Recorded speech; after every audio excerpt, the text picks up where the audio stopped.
I learned a lot about loss at a very young age. Just watching the other kids, some of them got to go home like me, and then some of them didn't.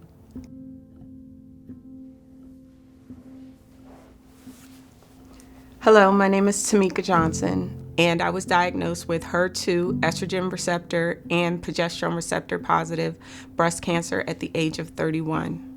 At my young age, I was very active. I did track. I remember just being outside in middle school and we were running track and I couldn't run. My knee was hurting so bad to the point where I started crying. At 13 years old, being told you have cancer is scary. I didn't know what that meant at the time. I just knew that I had a tumor in my leg and that I had to get it taken out and that I had to have medicine that was gonna make my hair fall out. I learned a lot about loss at a very young age. Just watching the other kids, some of them got to go home like me, and then some of them didn't. I saw a lot of people, a lot of kids die around me. After they removed the tumor from my knee and I finished chemo, they told me that I was cancer-free. So that was very exciting for me. So the years before I was diagnosed, I had so many plans to have a family, just to be able to build a life that didn't have anything to do with cancer. And those things were on the horizon, at least that's what I thought. And then at the age of 31, I found my lump in my left breast. My coworker and I we were really close. So I said, I need you to come in here and I need you to feel this lump. And so she felt it and she's like, yeah, you need to call the doctor. The minute I went for the mammogram and the mammogram machine squeezed my breast and I saw the discharge come out of my nipple, I knew it was breast cancer. And my heart dropped. The radiologist afterwards asked for me to stay and wanted to show me the scans. And so I also knew then that there was something wrong. When I found out about the breast cancer, I immediately thought of my daughter. I just immediately thought about her and her being raised without a mother. I was in remission for 3 years. And then they found a nodule in my lung. I was having pain and I couldn't raise my arm. So they tried to do a lung biopsy, but my lung collapsed in the middle of the biopsy, so they couldn't get enough tissue.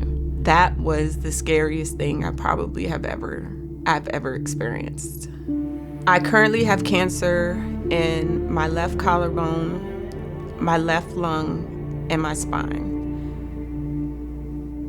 Again, the only thing that I could think about was my daughter and making sure that she was okay. If anything happened to me, making sure that she was financially okay, making sure that she was going to be okay emotionally. So now every day is just a day of living for me. It's a day to just live life to the fullest. And that's what I've been doing ever since. My daughter's presence gave me strength. I fight for her every day so that she can see that I'm still here. I'm still gonna push no matter what, every day for her. She is my strength. I do feel like I was faced with injustices with breast cancer, especially when I was diagnosed with the stage 4. When I was initially diagnosed with stage 2, he was so nice and so comforting, and his bedside manner was just amazing, and I appreciated him so much. But when I was diagnosed with stage 4, I remember him saying to me, here, just take these chemo pills. This is what we're gonna give you. And I'm just like, well, do we know it's still the breast cancer? Do we know? What do we know? You know, I wanna know more about it. And he's like, either way, it's not gonna matter.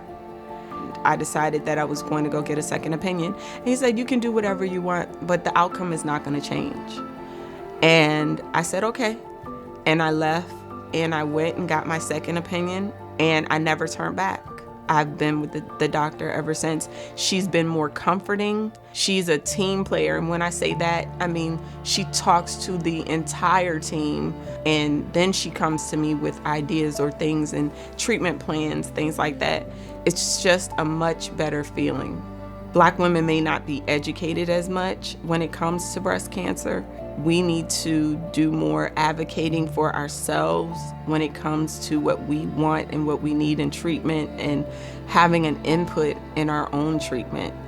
While we are different from other races, we are still one and the same when it comes to being diagnosed with this disease. And so if we advocate for each other, it'll bring more awareness to breast cancer. What I want other young women to know who are facing this journey, you can do this. It's going to get hard. It's not going to be easy, but you can do this. You are strong. You are courageous.